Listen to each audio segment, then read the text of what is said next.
1.5, loco.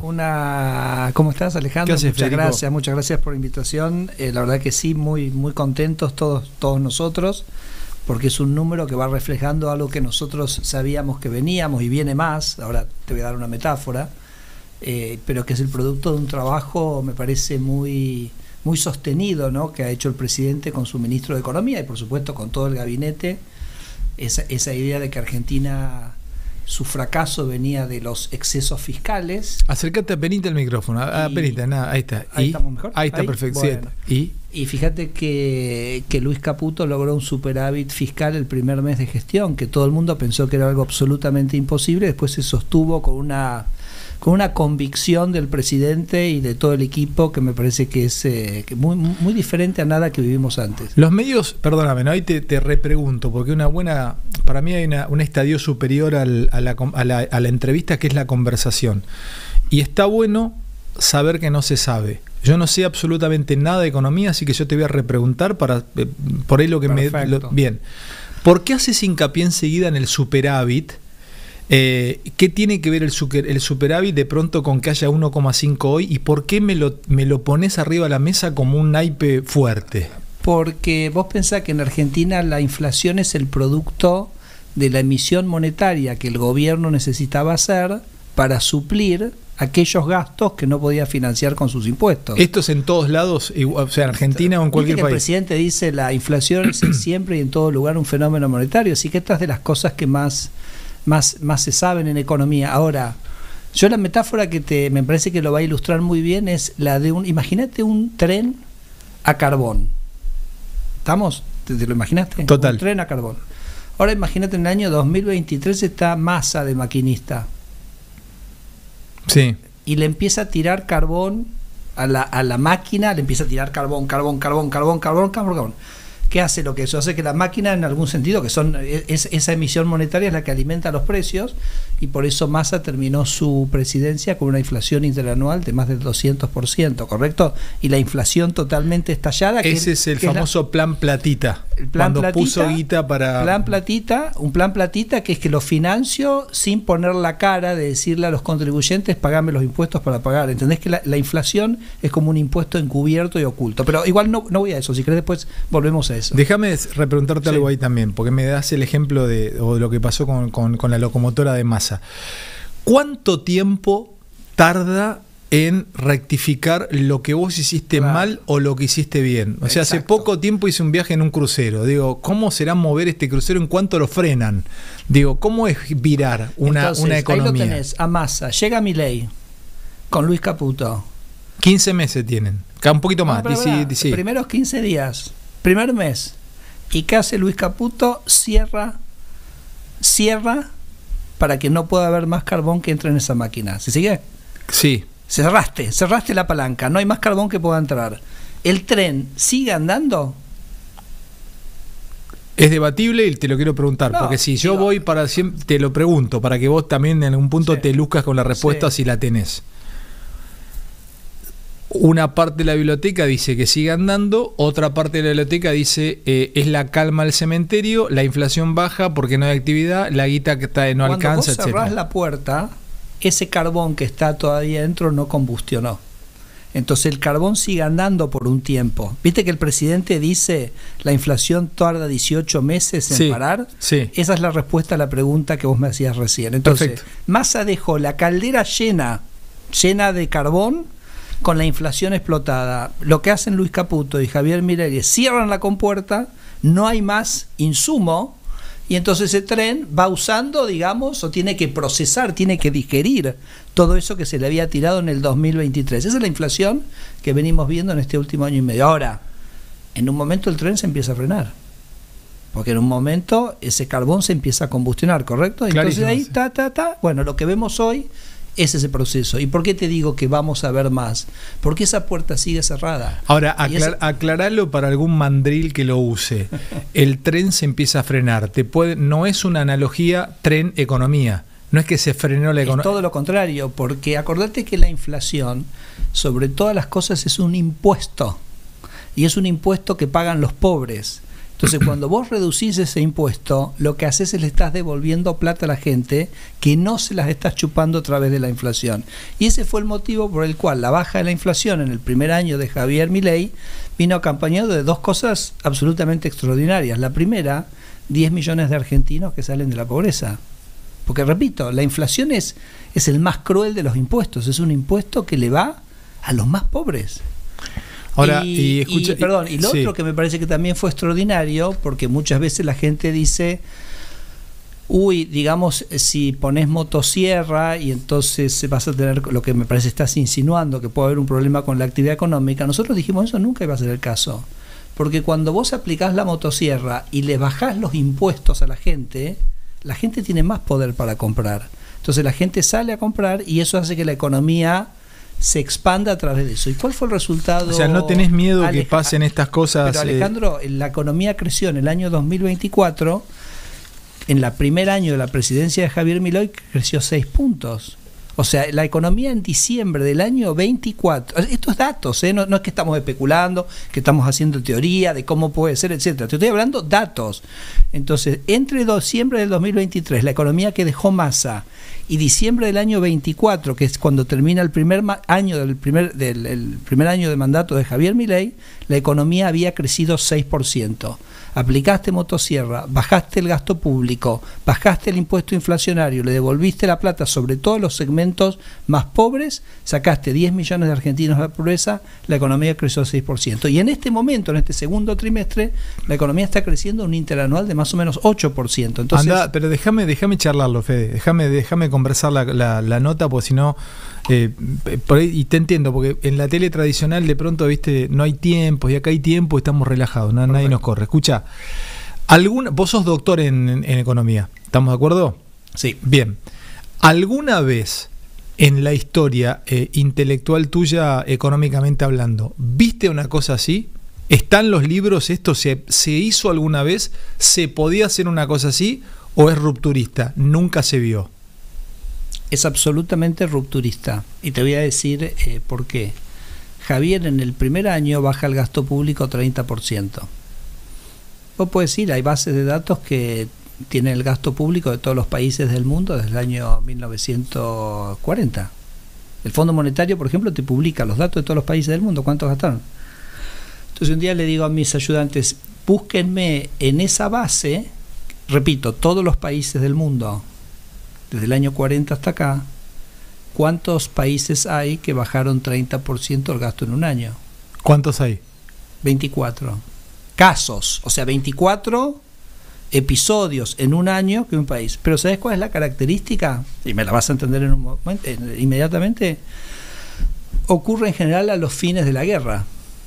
Por ejemplo, yo te miro Estados Unidos en el año 46 y sí bajó el gasto público 30%. ¿Por qué? Porque estaban peleando una guerra mundial que después dejaron de pelear, ¿se entiende? Clarísimo. Entonces, ahora, episodios de países que no sea fines de guerra que hayan hecho lo que hizo Javier Milei, no hay. Es único, es rupturista. Único. Y había como, yo a veces digo que había como 3 grandes temores, ¿no? Porque el primer temor es si podías hacer algo así, ¿no? Entonces yo creo que Javier redefine todo el debate de la política fiscal del mundo diciendo, mirá, se puede hacer. Yo a veces cuento que me llaman candidatos presidenciales de Latinoamérica. Está todo el mundo interesantísimo en ver qué carajo está pasando en Argentina, ¿no? Y me dicen, che, pero esto, qué increíble. Y entonces yo le pregunto, ¿y vos cómo ves la parte fiscal? Por decirte un caso que tengo en la cabeza, alguien de Colombia que me llama. Me dice, mira, acá en Colombia el déficit lo tenemos, no sé, 5 puntos del PIB. Creo que puedo bajar 1 punto por año, entonces después de un primer mandato puedo estar casi en equilibrio. Le digo, ¿por qué 1 por año y no 5 en un mes? Y me mira como diciendo, pero eso es lo que hizo Javier Milei, ¿se entiende? Entonces es como que abre la cabeza en ese sentido sobre lo que es posible o no. Vos sabés que te cuento esto. Es muy particular lo que ocurre y también a veces uno pierde el sentido de las cosas. Yo estuve hace poco en Alejandría, en Egipto. Sí. Control policial, me piden el pasaporte, me muestro que soy argentino y de verdad, 2 policías, lo juro por familia, 2 de los policías me dicen, Argentina, Milei. Sí, le digo. Agarro y les muestro el chat. Le digo, sí, hablo con el presidente. me empezaron se vinieron 6 y 6 conocían a Milei en Egipto, en Alejandría, un control de la salida del puerto. No te estoy verseando. Entonces, hay algo que ocurre con este loco que también quiero saber hacia dónde va esto. O sea, si sienta un precedente, si esto puede aplicarse en algún otro lugar o si esto es solamente para un país como este. ¿Vos crees que puede venir gente a aplicar una cosa así en este shock de crecimiento? Quizás no en la intensidad y en la magnitud que hizo Argentina. Pero porque vos fíjate lo siguiente, yo te decía, ¿cuánto se puede hacer? Pero también hay otra cosa, que la gente decía, si vos haces un ajuste fiscal de esa magnitud, vas a tener una recesión. Entonces los políticos medio como que no lo quieren hacer. ¿Y yo qué te acabo de decir? Que Javier que crece, está en la 8 ahora. ¿Y por qué crece la Pero economía? ¿me titulás eso, Fede, que puede haber un crecimiento? ¿Estamos creciendo al 8 ahora? Sí, ahora el segundo semestre es interanual. Entonces ¿eso es fáctico o eso es interpretativo? ¿Es fáctico? Es fáctico, no se puede debatir. Fáctico, no se puede debatir. Entonces lo que te digo es, ¿pero por qué se produce eso? Porque en realidad está tergiversado el lenguaje. Porque en realidad lo que se llama ajuste para nosotros es el gasto público grande. Es muy bueno, vos sabés que es filosofía del lenguaje. En realidad es significante, claro, signicifante. Exacto. Estás poniéndole otro significado al mismo significante. Pero escuchá porque está muy bien eso. Pero además es como se entiende perfecto. Cuando vos tenés un gasto público grande, ¿quién pone la tarasca? Cuando tenés gasto público grande, el Estado. No. Y el Estado lo gasta. Claro, bueno, yo. El Estado lo gasta. Supuesto, sí. Claro, vos y yo. Sí. Todos nosotros, alguien lo tiene que garpar. Entonces, un gasto público grande es el ajuste. Un gasto público grande es el ajuste, claro. Claro, porque alguien lo paga. O sea, el político me dice, dame tu guita a mí, que yo te voy a decir cómo la vamos a gastar. Y entonces yo se la tengo que dar. ¿A vos te gusta el fútbol? Sí. Pero bueno, soy de gimnasia. Está bien, perfecto, pero te gusta el fútbol. ¿Estamos de acuerdo? ¿Te gusta el fútbol? Sí. Bien. Caputo lo dice permanentemente. Vos y Toto y vos son sobrevivientes de otro proyecto político. Y esto no, al contrario, yo tengo afecto por el gobierno pasado, jamás te tiraría la lengua para que hables mal de lo que has hecho o de lo que han hecho en el gobierno. Pero voy a este punto.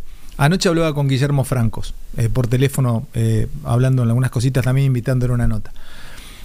Hay una cosa que se instala en ustedes, en el equipo de Javier, que con este 10 se puede jugar tranquilo. O sea, por ejemplo, desregulación.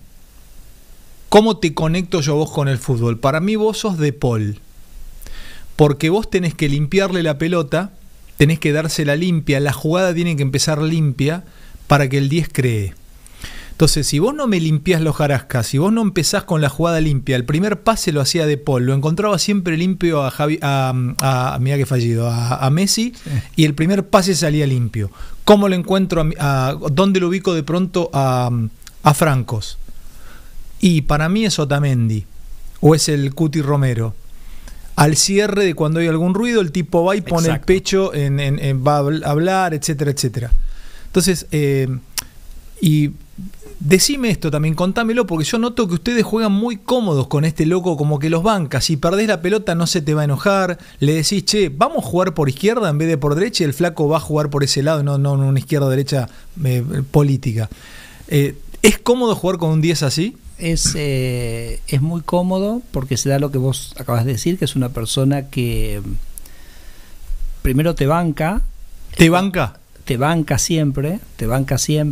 Esa banca también es muy importante para que vos puedas jugar bien, obviamente. Está apoyando absolutamente, pero al mismo tiempo te da mucha libertad para trabajar. Entonces es una combinación espectacular, porque sale parte de la confianza, en la que estás trabajando, entonces confía en lo que vos estás haciendo, uno puede operar y sabes que siempre lo tenés a este 10 o este presidente trabajando, apoyándote y bancándote en lo que vas a hacer, ¿no? Me parece que sobre todo también lo que es para mí muy particular es que Javier es absolutamente contundente sobre lo que él quiere hacer y lo que él piensa que este gobierno debiera hacer, que ahora te voy a decir cuáles son esas dos cosas, pero también lo que es muy interesante es que él nos dice, ustedes no miren el riesgo país, no miren el dólar. ¿En serio le dice eso? No, nos dice eso en gabinete. no miren las encuestas. Bueno, y a veces usa un lenguaje un poquito más fuerte, como me chupa un huevo y cosas por el estilo. Ustedes juega tranquilo, vos sabés lo que estamos jugando acá. ¿Sabés cuáles son las jugadas que vinimos a jugar? Y las jugadas que vinimos a jugar es superávit fiscal, para que Argentina salga de esa crisis histórica de inestabilidad que corrompió todo y que fue una cosa corrosiva, que además ese equilibrio fiscal se va a hacer no aumentando impuestos, que ese equilibrio fiscal se va a hacer bajando el gasto, porque el gobierno creció demasiado y los impuestos son demasiado altos, y vamos a bajar el gasto para ir bajando los impuestos. Y la segunda idea es la libertad económica, esto de poder, que el sector empresario tenga una cancha limpia para jugar y para poder atacar. Ahí, ¿no? Estás vos jugando. Sí, pero digo, o sea, Javier te baja esas dos ideas con una contundencia y una convicción y un apoyo y una libertad para tu trabajo, que hace que realmente sea muy agradable, ¿no? Y creo que es un equipo donde cada uno sabe cuál, haciendo la analogía con el fútbol, cuál es su posición. Es un gobierno absolutamente sin internas, con muchísima camaradería, y se trabaja pero extraordinariamente bien. Hay casi 15.000 personas del otro lado, casi 5.000 likes. Es una cosa de locos, esto vuela. Ya hay muchísima gente escuchándote, además por la radio, por nuestra Radio Neura. Nosotros abrimos un mail, muchísimas consultas también de la gente de a pie, laburantes, y ahora te voy a leer algunas con desregulaciones. De nuevo, vos que estás ahí adentro, sí, estás adentro de la maquinaria, estás en el paddock, o sea, ves cómo se arma el Fórmula 1. Contame qué había, loco. De verdad estaba todo trabado, estaba todo... la burocracia. No sé si alguna vez leíste Kafka, El castillo o el proceso, ¿viste? Se queda corto. ¿En serio, che? ¿Es más que kafkiano Argentina? Porque son capas geológicas de Kafka. Es mortal lo que me decís. Además, en algún sentido, hay absurdos. Déjame que te cuente, por ejemplo, una cosa de ayer. Te cuento acá. Ayer nosotros, por ejemplo, liberamos la importación de repelentes. Y vos me decís, repelentes, Federico, ¿de qué me hablas de repelentes? ¿Okay? Pero te lo doy como un ejemplo de la locura y cómo se tergiversa todo. ¿Vos te acordás de eso? Es que no había libertad, no podía entrar cualquier repelente. Te tenía que autorizar el ANMAT. O sea, una oficina pública te tenía que autorizar el repelente que vos decidís comprar en un supermercado, ¿okay? Como si vos no pudieras elegir qué repelente o tener el criterio para elegir el repelente. Pero ¿por qué te lo traigo como un ejemplo que me parece curioso? Y después te cuento otro divertido. Hace unos años, ¿vos te acordás que hubo un tema con el dengue? Sí, no había off en ningún lado. No había off. ¿Sabes por qué no había off? No. Porque para importarlo no había la autorización del ANMAT.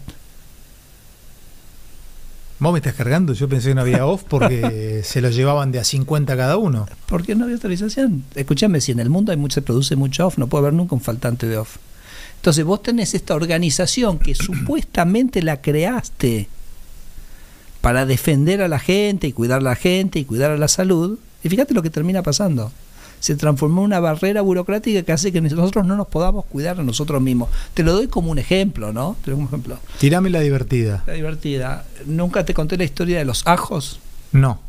Me escribe un flaco, me dice, Fede, yo soy un productor de ajos. Exporto. Pero tengo un flaco que me viene a medir, del gobierno, me viene a medir el tamaño de la cabeza del ajo. Mentira. Nada, es mentira. No me chamulles. Nada, dale, mentira. No puede haber llegado la burocracia a medir el tamaño de la cabeza de una ristra de ajo. Te pasamos el nombre y lo entrevistás.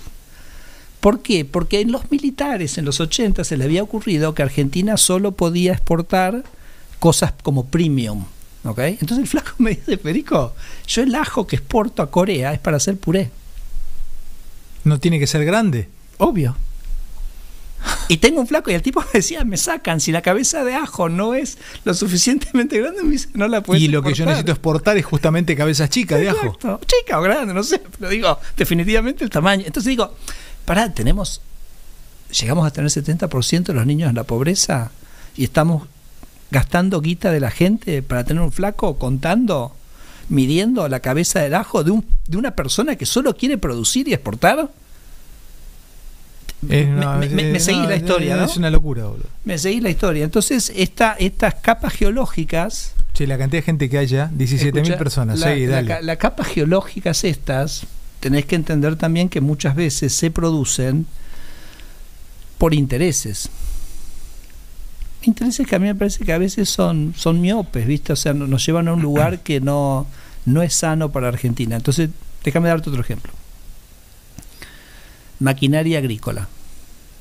Pues sí, puta, Argentina tendría que ser un lugar de top en maquinaria agrícola, porque tenemos un sector agropecuario súper moderno. Yo vengo de una zona de fábrica de maquinaria agrícola, Senor y Bernardín cerraron en los 90 de mi pueblo y las conozco perfecto el sector. Entonces, ¿vos sabías, Alejandro, que había una norma en Argentina que no le permite a un empresario importar lo que se llama bienes de capital usados?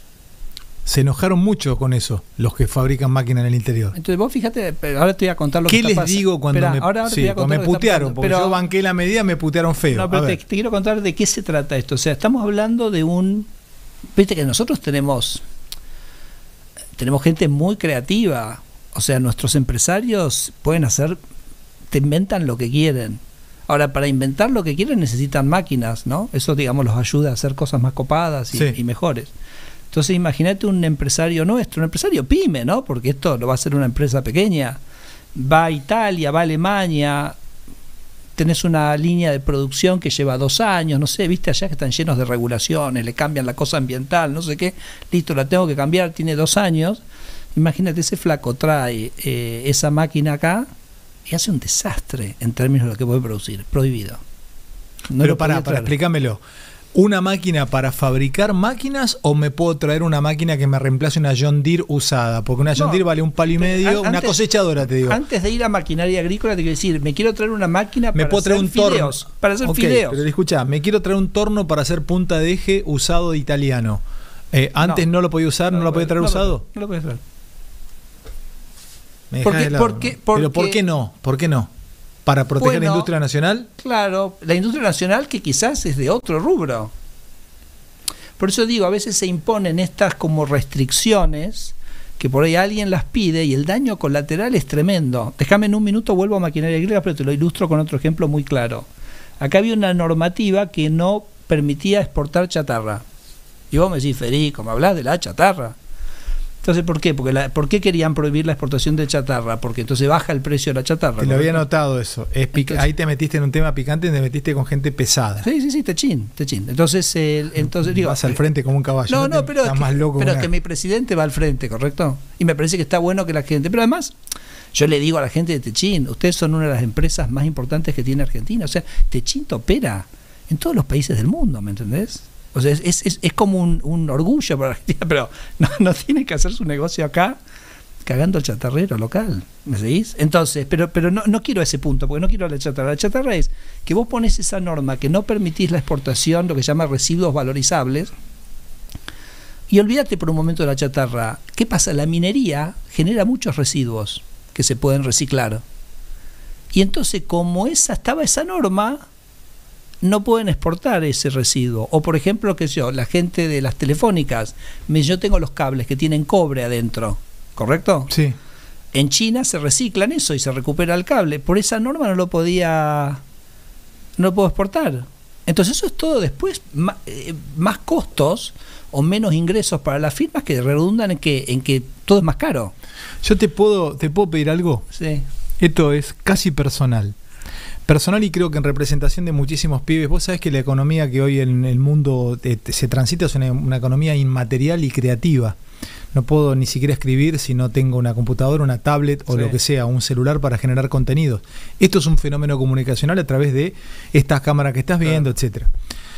Yo tuve un altercado violento porque denuncié, me enojó en una nota que leí en su momento en un diario, en La Nación, quejándose porque ustedes habían abierto el tope de importaciones de productos electrónicos y se me quejaron, en realidad hicieron una nota diciendo que ustedes estaban arruinando a la no era lo ensamblado, no tiene nada que ver con el ensamblado, porque hay dos mercados, el que viene de afuera, o sea, no sé, un módem, una placa de video, no te estoy hablando de los televisores de que se ensamblan afuera, te estoy hablando de la importación. Son 3 o 4 tipos, o 5 tipos, 6 tipos que tienen una especie de monopolio de eso. Correcto. Vos sabés lo que te estoy hablando, lo conocés el tema. Es un caso que es como que se da siempre. El que gana con la protección. Yo te tiro primero una sola cosa. Sí, dime. Hacelos concha. Okay. Mírame. Sí, concha. Sí. Porque han cazado en el zoológico y siguen cazando en el zoológico, y sobre todo en una época donde realmente los pibes que votaron a Milei y la gente que y mucha necesita, nosotros vivimos en una especie de obsolescencia tecnológica por estas ratas. Exacto. Entonces, no, porque siempre cuando vos tenés estas protecciones, el que se beneficia en general tiene mucho en juego y está dispuesto a salir, a hablar, ¿no? A protestar, a decir. Y los beneficios de eliminar ese beneficio que tenía ese coto de caza, ese cazar en el zoológico que tenían esos pocos actores, en realidad es como una ganancia chiquitita para mucha gente. ¿Correcto? No, son una ganancia chiquitita para poca gente. Hay uno de apellido Freitas que no viene, o sea, son pocos, son una cámara. Lo digo de vuelta. Sí. Este señor Freitas o quien sea, son pocos que se benefician de estas restricciones. Total, sí. Cuando vos los sacás, se perjudican ellos, pero vos estás favoreciendo a millones. Totalmente, es exponencial, eso. totalmente. Pero lo que te quiero decir que es una cosa que ya está estudiado mucho, vos que sos filósofo, hay un economista norteamericano que se llama Mancur Olson y escribió un libro que se llama La lógica de la acción colectiva. A ver eso. Claro, él decía que el problema de la acción colectiva es que cuando el tipo que tiene que ir a pedir una protección o un beneficio, en general son pocos y tienen mucho en juego. Entonces los tipos ponen mucha guita para eso. Son pocos y tienen mucho en juego. Y a los que cagan, si me permitís la expresión, ese streaming, son millones. Entonces el ejemplo que daba Mancur Olson era, saquémoslo de Argentina porque nos ayuda a ilustrar.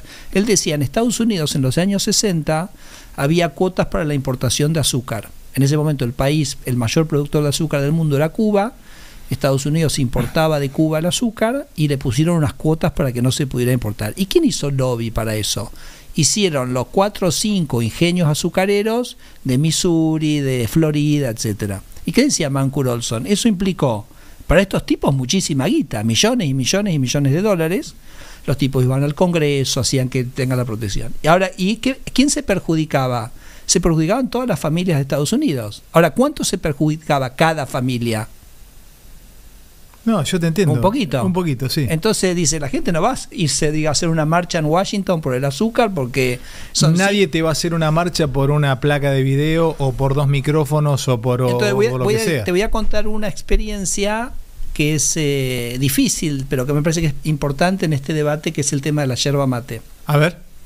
Digo porque en el mercado de la yerba mate vos tenés productores grandes, tenés productores chicos que se llaman Tomate colonos. el tiempo para explicarlo eso, porque usaron mucho para operar que le habían ido a putear a Karina, a Javier. A ver, contame, explica, tomate el tiempo. Vos, la industria de la yerba mate, que para mí tiene un potencial de exportación infinito, teniéndolo a Franco Colapinto y a Leo Messi tomando mate en el resto. O sea, vos te imaginás lo que pagaría Adidas o Nike para tenerlo a Messi tomando el producto todos los días en la tele. O sea, ¿cuánto vale eso? Total, sí. Bueno, entonces vos, además es muy loco porque en Argentina el 96% de las familias consumen yerba mate. Y yo le digo, pero ¿cómo ustedes y en el resto del mundo no pueden convencer a nadie a tomar mate? ¿Cómo puede ser? ¿Y cómo es el sistema ese? ¿Qué pasó con ese mercado? ¿Cómo funciona? No sé, ellos son los observatorios, tienen que saber cómo coloco yo el producto, pero digo, acá tenés un producto súper exitoso, ¿cómo no lo vas a hacer? No que repliques el mismo éxito. ¿Y qué podrías desregular ahí? Entonces ahí, ¿qué pasa con Argentina? Que Argentina cuando tiene, la industria de la yerba mate es una industria muy competitiva, tenés un montón de productores, grandes, chicos, un montón de marcas, un montón de empresas, un montón de fraccionadores. Bueno, Argentina tiene esta compulsión que cuando tenés un mercado competitivo, que vos necesitas que el mercado sea competitivo, te lo regula. te lo transforma en un monopolio. Me jodés. Claro, entonces crearon una cosa que se llama el Instituto Nacional de la Yerba Mate, que entonces iba a fijar el precio. Entonces se sentaban ahí y fijan el precio. ¿Fija el precio del Instituto Nacional de la Yerba Mate? ¿No deja competir? Claro, exacto. Pero si yo soy chiquitito y produzco una buena cantidad de yerba mate. Bueno, pero ¿a quién beneficia? Eso a los productores los beneficia, ¿correcto? Porque les levanta artificialmente el precio. ¿Y a quién perjudica? A la gente. A la gente, a los 47 millones de argentinos. Entonces, nosotros... ¿Y qué hiciste? Entonces, ya en el DNU 70, nosotros nos retiramos del Instituto de la Yerba Mate. El Instituto de la Yerba Mate dejó de fijar el precio, ¿ok? Y a su vez sacamos una regulación que había que estaba prohibido plantar yerba mate. No entiendo. ¿Cómo estaba prohibido plantar? Sí, lo que acabas de escuchar. Dale, Federico. ¿Cómo me estás cargando? Estaba prohibido plantar. No podías plantar más de 5 hectáreas o algo así. No podías crecer la producción. O sea, Argentina tenía un sistema que estaba prohibido crecer. Pero yo no puedo creer, boludo. ¿Y? Pero no lo puedes creer, pero porque es lo mismo que hablábamos del Mancur Olson. O sea, los que se benefician son pocos y los que cagan son Entonces, millones. Nosotros hemos desarticulado esas dos cosas y el precio de la yerba mate ha caído significativamente en góndola. Ha caído 40%. Entonces digo, es muy importante, porque a mí me escriben mucho, ¿no? Porque un periodista de Misiones puso mi WhatsApp en un diario en Misiones, entonces muchísima gente de Misiones me ha escrito. Entonces yo trato de explicar esto que te estoy comentando ahora. Con la altura que lo explicás, loco. ¿Qué es lo que es justo y lo que no es justo? O sea, digamos, hay que entender que lo que gana uno es lo que pierde el otro. Entonces el Estado tiene que venir a decir cuánto tiene que ganar uno y cuánto tiene que pagar el otro. No sé si se entiende el punto. Entonces, pero este conflicto está como permanente. Y por eso vuelvo a lo de la maquinaria agrícola y te contaba lo de la chatarra, porque los de la maquinaria agrícola se enojaron mucho. Y yo le digo, ustedes no entienden el daño colateral que genera esto. Porque ustedes piden esto y entonces el que quiere comprarse una máquina para hacer fideos, el que quiere comprarse el torno que recién mencionaste, no se lo dejás. Y entonces el daño que vos le haces a toda la matriz industrial de Argentina, sobre todo los pymes, porque para las pymes eso es una, digamos, Ford se compra su máquina, se la manda a su casa matriz nueva, ¿se entiende? Pero una pyme, la mejor oportunidad es agarrar y decir, compro esto que se está desactivando en Europa, me lo traigo acá, y es una tecnología de 2 años, que es mucho mejor de lo que hay en Argentina, y lo consigo a un precio absolutamente ridículo. Ahora, la maquinaria, después de esto, la maquinaria agrícola, Ale, se está vendiendo a la mitad de precio. ¿Me estás jodiendo? ¿La maquinaria agrícola? ¿Bajó el precio de la maquinaria agrícola? ¿No es algo que no... 50%. Entonces, y hay unas notas muy espectaculares, porque yo creo que nosotros con esto, en 10 años, vamos a tener una industria de maquinaria agrícola, y lo decía ayer un productor en una nota en Clarín, mucho mejor y mucho más competitiva y mucho más grande en 10 años habiendo hecho esto. Porque ¿qué era lo que decía él? Es lo que decía, sí, esto nos saca a nosotros de la modorra, nos obliga a competir, nos obliga a ser mejores, pero a su vez el gobierno me está permitiendo comprar insumos de calidad. Mirá, importar. Entonces yo hoy hago una máquina que es mucho más competitiva afuera. No debería decir el apellido, pero lo voy a decir porque él mismo en su momento me dijo, si lo ves a Milei, decíselo. Yo tengo no soy amigo, pero soy de la misma, me crié en una ciudad llamada San Francisco, que está en Córdoba, y ahí hay una fábrica es una burguesía de muchos años, una familia burguesa de muchos años, que la han hecho laburando, los Gaviglio. Okay. La diversificación de los de Gaviglio llevó a que tengan una fábrica de metalmecánica llamada Acron. Entonces, incluso antes que vos sacaras esta desregulación, Pablo Gaviglio me dijo, mirá Alejandro, dice, yo me puteo con mis colegas cuando nos vemos en la cámara, etcétera. Me dice, che, porque vos lo admirás a Milei y nos está haciendo mierda. No, les dice el tipo, nos está poniendo a competir. Hemos cazado en el zoológico y hemos tenido márgenes de ganancia que no lo tiene ningún país, en ninguna industria como la nuestra, en ningún lugar del mundo. Entonces también ahí hay un acomodamiento, ¿viste? Era muy fácil cazar. 100%, pero escuchate esto, lo que decía el productor de maquinaria agrícola ayer, en esta nota que te digo. Le decía, ahora puedo comprar una cubierta a un precio normal. Entonces, si yo compro la cubierta y me sale 3 veces lo que vale la cubierta internacional, mi máquina nunca va a ser competitiva. porque ya arranqué 10 pasos atrás. Entonces, para hacer una buena máquina vos tenés que poder comprar buena electrónica a precio barato, tenés que poder comprar las cubiertas a precio barato. Entonces, en un país como Argentina, con la demanda que tiene de insumos agropecuarios, estoy seguro que vamos a tener una industria de maquinaria. Ayúdame con vibrante. esto. Cuando me torean en alguna, no sé, me toca, no sé, los lunes yo debato con Real. Sí. En un stream, se llama Carnaval. El chabón me torea y me dice: este gobierno hace mierda a la industria nacional. ¿Cómo me planto? Dame elementos, dame premisas para yo poder construir una buena articulación lógica, decirle no es así. ¿Cómo yo defiendo que no caen pequeñas pymes cuando se abre la importación y llegan productos de afuera? ¿Qué hago? ¿Cómo me planto ahí? Sí. Dos cosas sobre el futuro industrial de Argentina. A ver. Yo creo que Argentina tiene un futuro industrial fulgurante, extraordinario. Que ojo, que el futuro industrial no quiere decir el empleo industrial. No te entiendo. Claro, porque hoy la industria es muy poco. Vos, por ejemplo, la industria de hilados textiles, que por ahí vos la tenés asociado a una cosa de mano de obra intensiva, son todos robots. Pero si crece la industria, entonces Japón, puede ser que tengamos... En Japón las fábricas de hilados, mira esta imagen, no tienen luz. ¿Las fábricas de hilados? Pero las que hacen las telas. ¿No tienen luz? No tienen luz. ¿Y cómo no tienen luz? ¿Y cómo andan los robots? Pero los robots no necesitan luz. No necesitan luz. El humano necesita luz, pero el robot no. Y entran los empleados, viste, como en los mineros con las luces, entran así. Digo, lo que te quiero decir es la producción. Yo no puedo creer, bro. ¿En serio me dejás helado? ¿En serio me decís? Sí. Entonces digo, no, pero te quiero hacer esta distinción, porque digamos, el empleo industrial es un empleo que estructuralmente está cayendo en todos los lugares del mundo. Me parece que es importante esto tenerlo presente, como la agricultura. A fin del siglo XVIII, el 90% de los norteamericanos se dedicaban a la agricultura. Y hoy se dedica a la agricultura, ¿cuánto? El 1%. Pero igual te entra guita al país. Claro, pero vos ese aumento de productividad te genera una riqueza que la gente gasta en otras cosas, típicamente en servicios. Pero vuelvo a la industria. Pero pará. Explícamelo, Federico, para enseñame, dame una pequeña clase al aire. Escucha, 20.000 ahí del otro lado. 20.000. Vamos derecho, ya que tenemos más gente que en el Movistar Arena, completo, viéndote en vivo. Escucha, ¿cómo hago yo si se caen los puestos de laburo?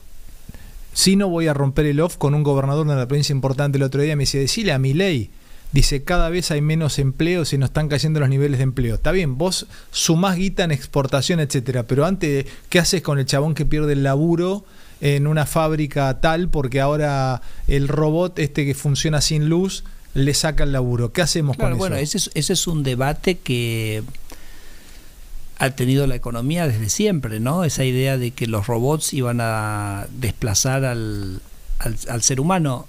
La verdad que simplemente si miramos la historia de la humanidad, o sea, se ha mecanizado mucho la industria, se ha mecanizado la agricultura, y hoy nunca ha habido más empleo en el mundo que ahora, porque esa mayor productividad primero permite pagar mayores salarios a los empleados en esas industrias, genera una riqueza que a su vez se gasta, y entonces cuando esa riqueza se gasta en otras cosas, ¿se entiende? Uh-huh. Entonces yo estoy creando la riqueza, y la riqueza es lo que después genera la demanda por productos. Entonces siempre, digamos, la producción genera después la demanda por una cantidad de bienes equivalentes. Entonces esa idea de que el progreso tecnológico destruye empleo, no necesito argumentártelo teóricamente, armarte una historia, sino que digo, miremos el mundo. Miremos la historia de los últimos 200 años. ¿Estás de acuerdo con esto filosófico? Sí. ¿Con una renta universal? Bueno, eventualmente yo creo que digamos en un mundo mucho más rico, con mucha más tecnología, habrá sociedades que elijan hacerlo o no. Me parece que va a ser una decisión que una sociedad decida tener, digamos, en algún momento. Pero me permitís volver a esta pregunta que vos me decías de la industria. Entonces yo digo, ¿por qué te digo que Argentina va a tener una industria fulgurante? Porque Argentina se está convirtiendo en uno de los países con la energía más barata del mundo. ¿Por qué? Por Vaca Muerta. ¿Por qué es barato? Con precios adentro. Claro, porque ese gas que se va a producir en Vaca Muerta, que es la segunda reserva más grande del mundo, es más grande, por ejemplo, que el gas que tienen los norteamericanos en Texas. Uh-huh. Pensá que el gas que los norteamericanos tienen en Texas cambió el equilibrio de la energía mundial. Uh-huh. Está en una zona que es bastante fácil producir, ¿entendés? No es el Mar del Norte, no es el Ártico, es ahí, en Neuquén. ¿Me dejas agregarte una cosa? Reconozco que es mi amigo, pero lo quiero también referir. Por ahí vos también te sumás al elogio. Y tenemos el orto de encontrar un crack como Horacio Marín. Sí, una cosa de locos. O sea, se dio ahí una carambola.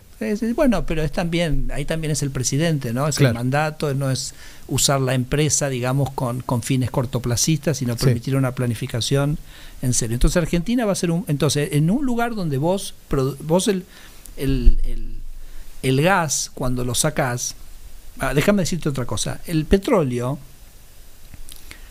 es un producto increíble. El mundo descubrió un producto que es prácticamente gratis transportarlo. Entonces el petróleo es una manera de transportar la energía gratis. Digo, gratis estoy exagerando, pero me entendés. Eso quiere decir que un barril de petróleo en Arabia Saudita sale prácticamente lo mismo que un barril de petróleo en Tokio. ¿Por qué? No, porque la concentración energética y la facilidad del líquido de transportar hace que sea muy barato transportar. El transporte, entiendo. O sea, un superpetrolero, un barco lo pasas de lado a lado, el costo de ese motor te traslada tanto. Entonces, ¿eso qué implicó? Implicó que la industria se pudiera desarrollar donde no hubiera energía. Japón no necesitaba tener energía, necesitaba energía para la industria, ¿correcto? Si no, no movés ni una máquina. Pero no necesitaba tener la energía, porque la podría traer de Arabia Saudita a un precio totalmente razonable. El petróleo vale lo mismo en todo el mundo. ¿Y cómo me lo conectás acá? Si vos te vas, déjame irte más atrás, por ejemplo, si vos te vas a la industria textil de Estados Unidos, de Nueva Inglaterra, en el siglo XVIII, las industrias estaban todas desperdigadas porque usaban la energía del agua de los ríos. Entonces ahí la industria tenía que ir a donde está la energía. ¿Me seguís? Y hoy la energía va a donde está la industria. Claro, entonces el gas no es tan fácil de transportar como el petróleo. De hecho, por ejemplo, vos podés tener diferencias de precio del gas entre 3 veces, entre, por ejemplo, el precio en Texas y el precio en Europa. Si fuera fácil de transportar no tendrías diferencias, porque donde está más barato lo sacarían, lo traerían y lo mandarían. Entonces, lo que te quiero decir es que el gas en Vaca Muerta, que es el lugar donde lo sacás, que suponete que salga a un precio de 2 por una cierta unidad, ese gas se va a vender en Alemania a 8. Entonces... Me estás dejando re manija con lo que viene en Argentina. Espera, escucha. Entonces, el flaco que está atendiendo una fábrica en Alemania, dice, ¿qué hago? ¿Me quedo en Alemania y pago 8? ¿El gas que necesito para mover esta máquina? ¿O me voy a Vaca Muerta?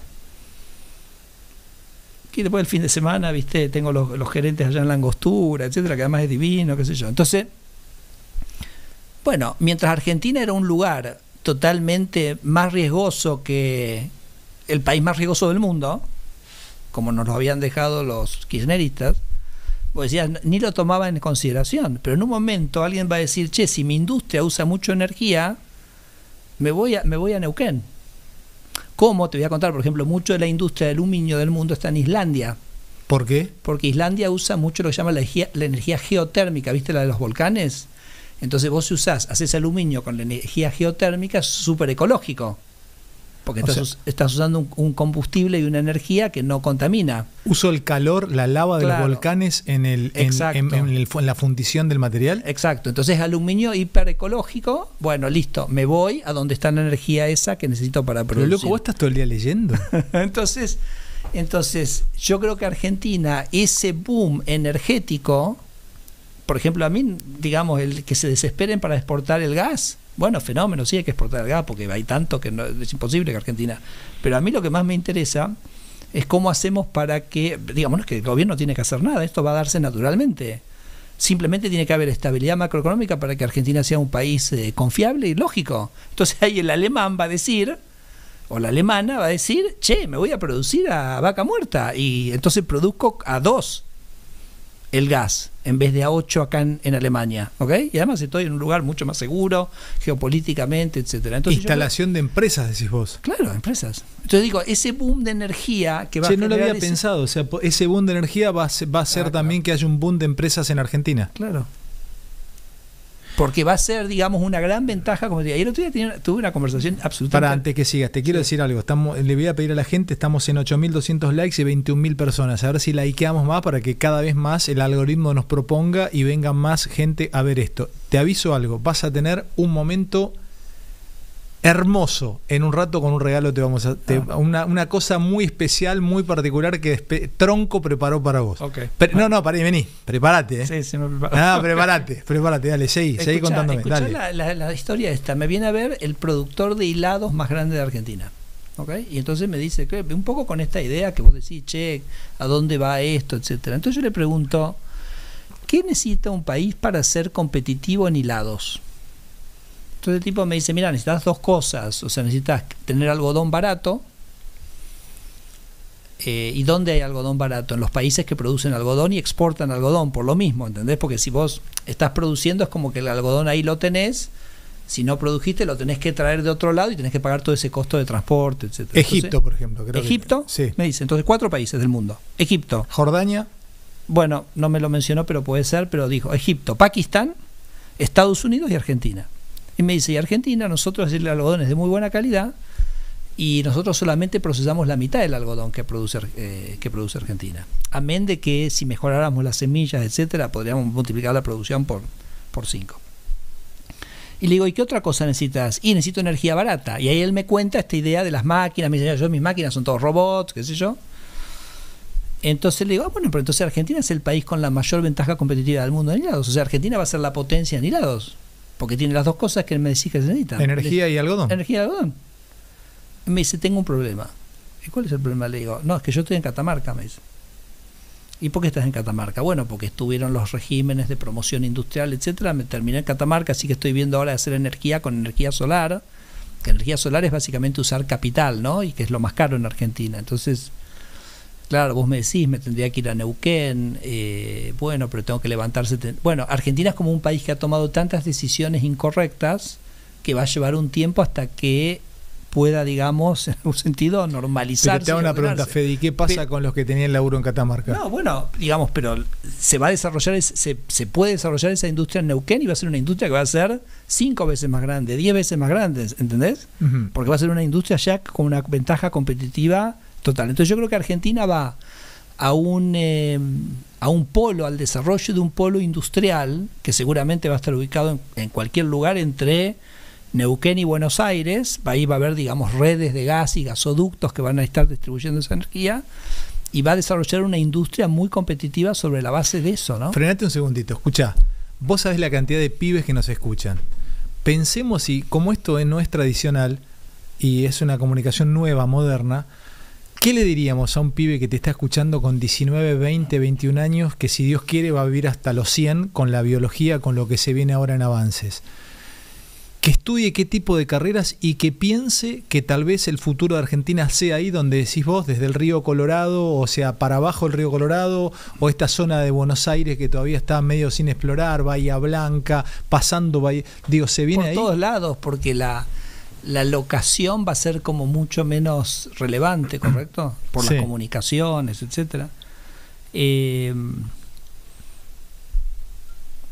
Difícil, ¿no?, hacer esa recomendación, porque yo creo que todas las carreras que hoy vas a estudiar, probablemente en 10, 15, 20 años, no sé, no van a existir más. Entonces, ¿qué es lo que vos tenés que aprender? Sobre todas las cosas, a pensar. A pensar. A pensar.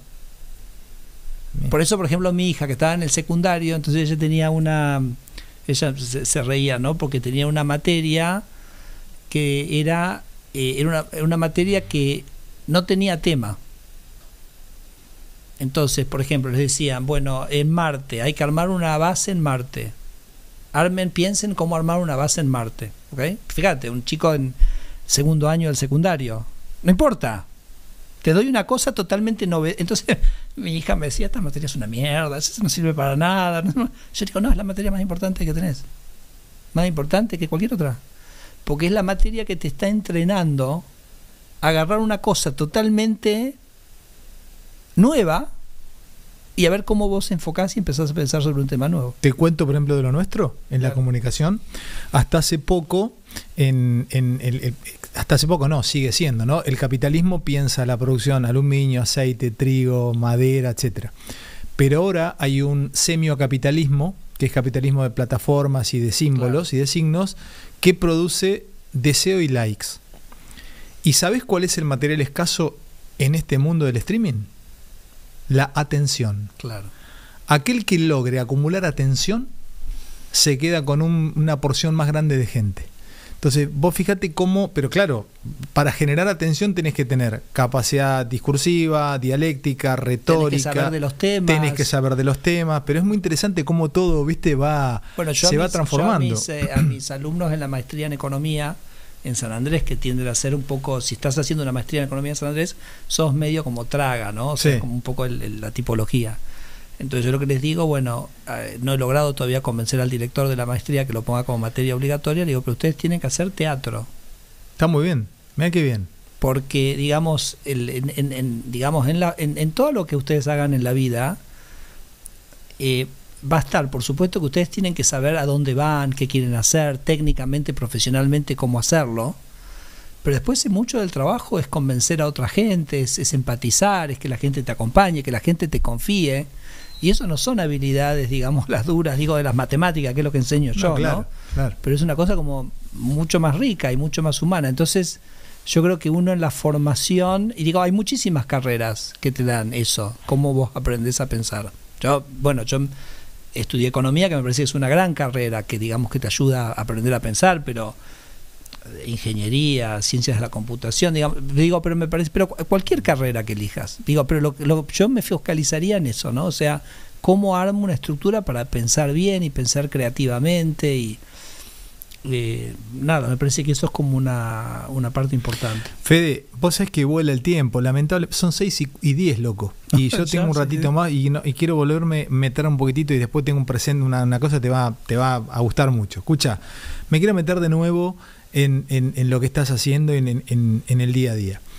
Y tengo algunas preguntas de la gente. Vos sabés que ¿qué nos pasa? Nosotros habitualmente acá nos llegan muchos mensajes, saben que este es un canal que tiene buena relación con el gobierno, que estamos cerca. Da la sensación que a veces vos desregulás y atrás la máquina de impedir vuelve a regular. Que a veces lo hace sin querer queriendo como el Chavo, pero otras veces lo hace porque es una necesidad. Te pongo un caso particular que generó un revuelo enorme en Santa Fe, en mi provincia. A ver. Ustedes desregularon el tema de los carnet profesionales, el famoso carnet Moyano, el famoso carnet profesional para conducir. Sí. Atrás viene la Agencia Nacional de Seguridad Vial, te lo regula de nuevo, entre comillas. Entonces, igualmente esto no es una crítica a Santa Fe, pero hay un montón de provincias que te achican la renovación. Por ejemplo, Santa Fe lo tiene cada 2 años, creo que usted lo habían llevado, no sé si cada 4 o cada tanto. Y suben la cantidad se te pone más engorroso para el tipo que va a rendir, mayor cantidad de curso. Entonces lo que pasaba a ser una especie de desregulación, vos venís, harás el campo para que crezca y atrás viene un tipo y te tira sal. ¿Qué hacemos con estas cosas? De nuevo, por ejemplo, te lo pongo con el carnet profesional de camionero, que es una cosa muy usada en Argentina. Sí, eso. Nosotros había básicamente una doble licencia. Claro. O sea, vos sacás la licencia de conducir para tu auto y listo, y manejás en cualquier lado. En un momento Dualde, entiendo yo que con un acuerdo con Moyano, dijeron, no, para camioneros, bueno, vos también sacás la licencia para un manejo profesional y te toman el examen para camionero. Dijeron, no, hay que hacer como una segunda licencia si es interjurisdiccional. Exacto. Entonces armaron una segunda licencia. Y esa segunda licencia es la que nosotros desarmamos, y entonces eso lo que hace es que revierte, bueno, con el carnet que saque la provincia, con la licencia que vos saques en tu provincia, vale. Ahora la licencia de la provincia, medio como que hay algunos estándares mínimos, pero después la provincia puede poner los que quiere. El caso que vos me estás hablando de Santa Fe, porque lo tenemos estudiado este tema, es un caso particular, o sea, donde tenemos un problema donde efectivamente se dio esto que vos decís, que pusieron condiciones que eran mucho más restrictivas incluso que las que teníamos antes. No es el caso general del resto de las provincias, ¿ok? Pero igual es un tema que... ¿Y eso se habla? Sí, no, pero de hecho estamos trabajando en este momento, pues yo le dije a los de la Agencia de Seguridad Vial, asegurémonos que esto no pueda pasar. Ahora, la ley de tránsito, Alejandro, es una ley que vos haces una ley nacional de tránsito y después las provincias tienen que adherir. Entonces te voy a dar un ejemplo. Nosotros, por ejemplo, en la ley nacional de tránsito dijimos la BTV, que la BTV, ¿por qué la tiene que hacer un ñato que armó un negocio con el Estado? ¿Por qué no la puedes hacer cuando vas al concesionario? Listo, vas a hacer el concesionario, no sé, hiciste, o a un mecánico que tiene la máquina que mide lo que vos tenés que medir. Entonces, un día llevaste a tu mecánico de confianza o que te queda cerca de tu casa, o un día que llevaste al auto a hacer el service, entonces el mecánico ya te vas con el service y la BTV, ¿correcto? Como en cualquier lugar del mundo, lógico, ¿correcto? Entonces, las provincias tienen que adherir. Entonces nosotros en la ley de tránsito dijimos, habilitamos a los concesionarios, ya los habilitamos a los concesionarios, y después los talleres que las provincias, porque es una ley... Pero te tienen que adherir las provincias después. Entonces, yo voy a decir, bueno, vamos a ver qué pasa en la provincia de Buenos Aires. Porque mira, te cuento, la provincia de Buenos Aires es un caso, digamos, es extraordinario para contrastar el modelo de Milei con el modelo de Kicillof. Nosotros, por ejemplo, una cosa que sí fue muy exitosa fue que además de esta doble licencia había una cosa que se llama el RUTA. El RUTA es un registro único de transporte automotor. Entonces, si vos tenías un camión, tenías que registrarlo, ¿ok? Entonces nosotros lo eliminamos ese trámite, porque la verdad que no subía y la gente tenía que ir, tenía el camión parado, tenía que pagar guita, tenía que hacer un trámite. Se eliminó 100%. Nosotros lo eliminamos y Kicillof lo volvió a poner. ¿Funciona el RUTA de nuevo en Buenos Aires? Claro, hay un RUTA de la provincia de Buenos Aires. Claro, ¿Y en el resto? ¿Y en el resto? No, en el resto del país no. Pará, si tengo un camión en Neuquén, ¿no lo tengo? No, porque lo sacamos. Entonces, bueno, yo siempre dije que el peronismo es el partido de las castas, ¿no? Entonces la casta va, dice, che, necesitamos mantener esto porque cobramos este peaje acá, bueno, listo. Por ejemplo, el otro ejemplo para mí extraordinario nosotros permitimos la venta online de medicamentos. Viste que los medicamentos en Argentina son bastante caros. Entonces, ¿por qué me interesa tanto la venta online de medicamentos? Porque cuando vos compras los medicamentos online, ves todos los precios.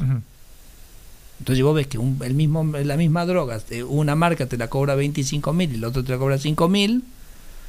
Decís, ¿y qué es la misma droga? Sí, compro 5.000, ¿ok? Entonces, eso nosotros en la ciudad de Buenos Aires, esto está funcionando muy bien. Provincia de Buenos Aires, prohíbe. Fede, te hago una pregunta. Compra de autos usados. Me escribió, sé la cantidad de gente que escribió sabiendo que venías. Dice, buenas tardes, me gustaría desregular la compra de autos al exterior, que al menos sean autos con 10 años de uso para que no afecte la venta de autos 0 kilómetros y mucha gente pueda acceder a su primer auto. Los usados acá llegan a ser 4 a 20 veces más caros, que lo vuelve imposible para cualquier trabajador. ¿Es cierto que el auto usado es más caro acá que en cualquier parte del mundo? Los autos son más caros. Así que seguramente el usado también. Entonces nosotros, yo no sé si mañana va a salir publicado creo que mañana, estoy casi seguro, si no el lunes, donde básicamente les facilitamos a la gente la importación personal de vehículos. Ya te querés comprar un auto afuera, estoy hablando nuevo, ¿ok? Es una bomba lo que estás tirando, ¿eh? ¿De verdad me decís? Si el tipo se quiera comprar un auto nuevo afuera, ¿va a ser más fácil traerlo? Sí. Era más fácil traer un misil aire-aire de Pakistán, olvídate. Porque antes te pedían una cosa que se llama una licencia, qué sé yo, entonces nosotros vamos a decir, si el auto ya está, o sea, a ver, si un auto en Estados Unidos anda, en Europa lo dejan andar, vamos a presumir que acá va a funcar también, ¿no? Entonces... después tenés que hacer la BTV, porque por ahí te traes un auto de Inglaterra, viste que el manubrio está del otro lado. Entonces, digamos, pero listo, haces como una suerte de BTV acá y se acabó la historia. Y, pará, porque me acabas de preguntar, y estamos viendo la posibilidad, bajo condiciones bastante más amplias de ahora, la de los usados. ¿De afuera? Sí. Uf. Porque vos pensás que el gobierno de Milei es un gobierno que siempre está pensando en la gente. ¿Entendés? Está centrado en la gente, entonces está pensando, ¿esto a mí le sirve a la gente? No está pensando si le sirve a la casta. Pasa no que sirve, vas contra todos los porongas sabidos y por haber, vas contra las automotrices, vas con... Pero no es que vamos en contra de nadie, o sea, me parece que vamos a favor de la gente, ¿no? ¿Camiones usados en el exterior también podrían? Bueno, vos sabés que ya hicimos nosotros los camiones, nosotros cuando... es otra pregunta de la gente, sí, cuando nosotros... ¿Viste que te conté el tema de los bienes de capital usados? Sí. Eso lo hicimos más o menos hace unos 3 meses. Y fue increíble porque pasó esto que te conté de maquinaria agrícola, otra maquinaria, etcétera. Pero ahí también habilitamos la importación de vehículos que se llaman vehículos especiales usados. ¿Qué son, por ejemplo? Son los camiones que llevan las plataformas petroleras. ¿Viste esos camiones que se usan en la minería? Sí. Que son unos camiones gigantes, unas ruedas gigantes, sí. Entonces la gente de la minería lo que me decía es, con esto, por ahí me traigo el camión o no me traigo el camión, pero definitivamente me puedo traer los repuestos usados. Y a mí me bajaste el costo de funcionamiento de este camión 40%. Y lo mismo para la producción de petróleo en Vaca Muerta, ¿me entendés? Entonces... ¿Qué de hojarasca que había? No, pero no es... Escuchá, hojarasca es lo que... hojarasca es... Hay un montón de leyes que nos sirven y eso nosotros llamamos hojarasca, ¿ok? Pero esto no era hojarasca, esto era un daño. Porque esto era básicamente no permitirle al empresario argentino tener las herramientas con las que producir y producir con competitividad. ¿Me entendés? Clarísimo. Entonces, esto era un daño puro y por eso vuelvo a lo de la chatarra, vuelvo a lo de la maquinaria agrícola, que es que hay ciertos sectores que buscan una protección y no se dan cuenta del tremendo daño colateral que hacen. Fede, ¿licencia de conducir es tema de ustedes o es de los municipios? También me lo preguntó alguien por acá, el mail que mandamos a hola@neura. La cantidad de trámites costosos y burocráticos de parte de municipios y entidades para solicitar renovación de las licencias nacionales de conducir. Sí. Nosotros eso simplificamos bastante los procedimientos y después, bueno, queda un poco en las municipalidades tomarlo o no tomarlo, ¿no? Últimas dos, te pregunto de acá, después te hago otra pregunta. Una de los cambios que nosotros permitimos es que vos puedas renovar sin ir. Porque, por ejemplo, en Estados Unidos, vos cuando renovás la licencia, ¿vos por qué necesitas la renovación? Necesitas para simplemente verificar tu condición psicofísica, ¿se entiende? O sea, no te vas a olvidar de manejar. Entonces, por eso a veces esas revisiones son más periódicas cuando sos más grande.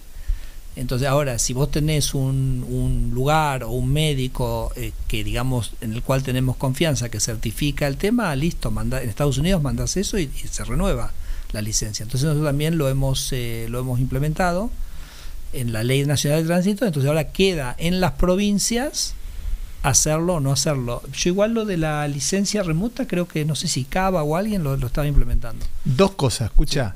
¿Me explicás un minuto qué quilombo, qué hubo, quién operó y por dónde vino la opereta del INTA? ¿Qué es lo del INTA? ¿Por qué se armó tal quilombo con el INTA? ¿Qué pasó con el INTA? Bueno, a ver, nosotros estamos en un proceso... ¿INTA o INTI? Bueno, los dos. Los dos, dale, sí. Creo que uno del INTI fue el que entró ayer a romper todo en TN, etc. La cosa, son enfermos mentales. Pero era el INTI. Una cosa sí. Pero escucha, nosotros, el presidente dice motosierra. ¿Qué es motosierra? Motosierra es bajar el gasto público para poder bajar impuestos. Entonces quiere decir que vos tenés como que racionalizar el gasto. O sea, cada gasto es algo que alguien está pagando, ¿entendés? O sea, alguien que por ahí se levanta a las 5 de la mañana a tomar un bondi, a laburar y que paga sus impuestos, paga su IVA, etcétera, está pagando eso. Entonces, no es que el gasto público da lo mismo y no es de nadie.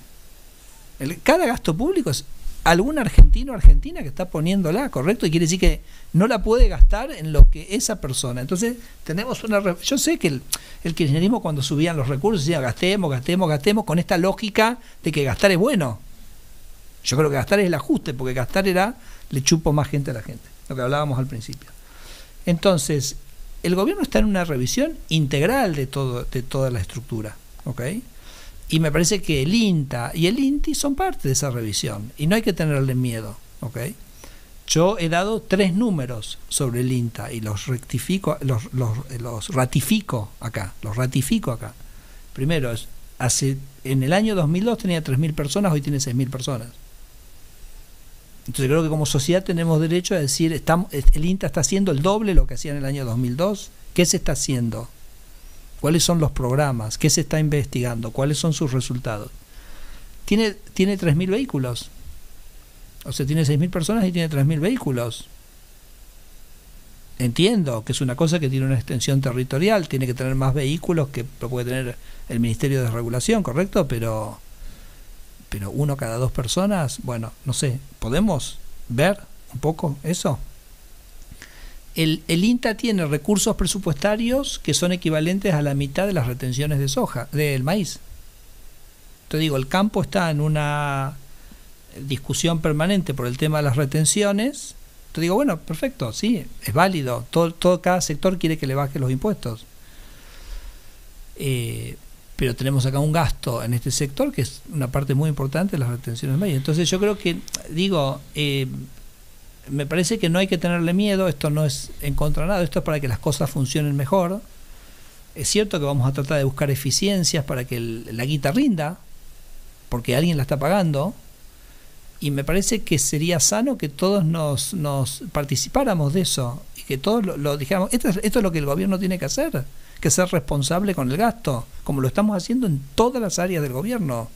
Nosotros hemos encontrado muchísimas áreas del gobierno, por ejemplo, donde se duplica la tarea con las provincias.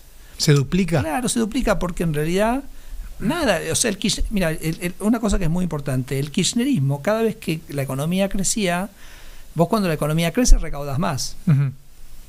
¿Y eso quiere decir que tenés que gastar más? No.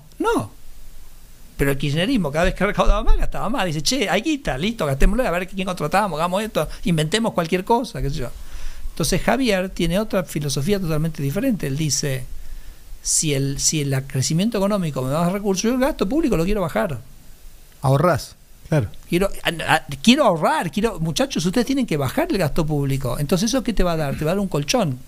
La guita extra que te está entrando por el crecimiento económico, más la plata que estamos bajando de gastar porque estamos obsesivos en cuidar el mango del contribuyente.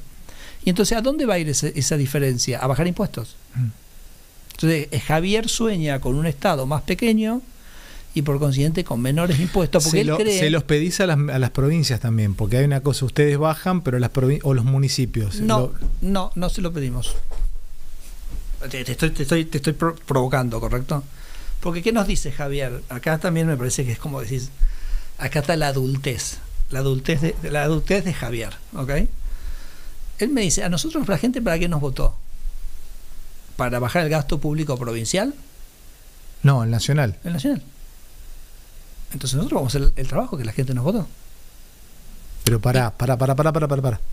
Está bien, pero en algún punto no te pegas un tiro en el pie, Fede, porque si vos estás bajando el gasto nacional y las provincias y los gobernadores lo suben, después te cogen en las elecciones, sacan más votos ellos y vos sos el hijo de puta y ellos mal pensado, si me permitís. Dale, me encanta.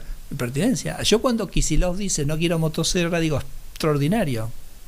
O sea, yo digo, no, nosotros queremos motosierra. Nosotros somos motosierra, vos no querés motosierra. Vos sos no motosierra, nosotros somos motosierra. No motosierra, que es lo que dice Kicillof, no quiero hacer motosierra, es a impuestos altos.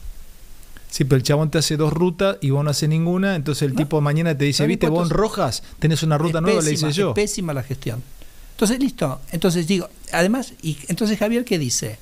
Nosotros el problema de las provincias lo vamos a resolver en la contienda electoral. Nosotros en la contienda electoral vamos a hacer una oferta que es diferente. ¿Vos querés el Estado presente kirchnerista como lo tenés ahora? Que es muchos impuestos y muchos gastos. ¿Y estás contento con eso? Votá por eso. Es una decisión del votante. ¿Cómo van al frente, loco? ¿Okay? ¿Cómo ahora, corren para adelante?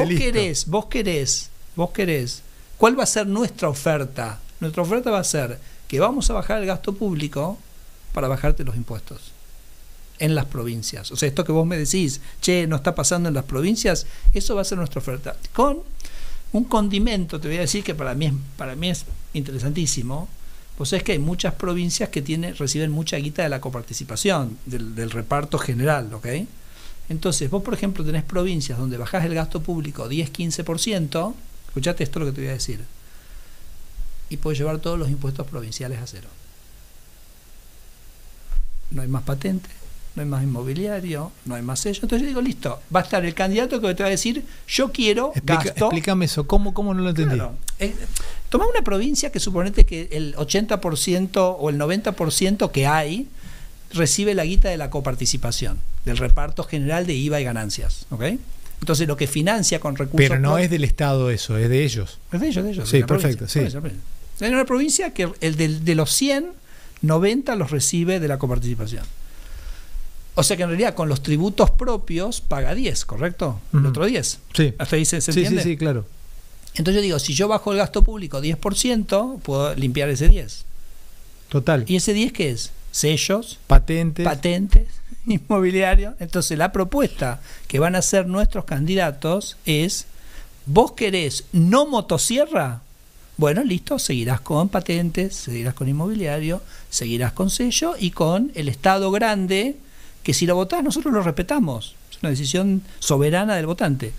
Ahora, si vos querés una provincia donde no tengas patentes, no tengas sellos, que te devolvamos, que el Estado baje el gasto con la motosierra y te devolvamos tu guita.